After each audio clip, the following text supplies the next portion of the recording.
લખતર થાનના છેલ્લા રાજવી નેક નામદાર ઠાકોર સાહેબ બલભદ્રસિંહજી ઇન્દ્રસિંહજી ઝાલા 96 વર્ષની વયે ટૂંકી બીમારી બાદ 15/12/2024ના રોજ નિધન થતાં પંથકમાં શોકનો માહોલ છે.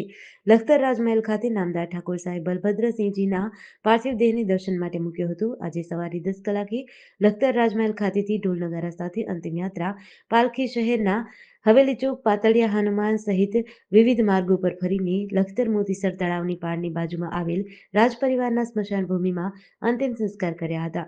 જ્યારે લખતર નામદાર ઠાકોર સાહેબનું નિધન થતાં વેપારીઓ દ્વારા શહેરની મુખ્ય બજાર સ્વયંભૂ બંધ પાડી હતી.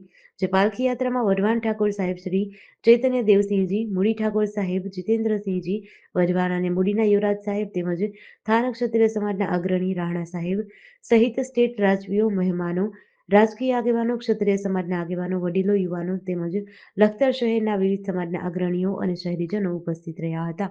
GDC ન્યૂઝ સાથે જયેન્દ્રસિંહ ઝાલા, લખતર.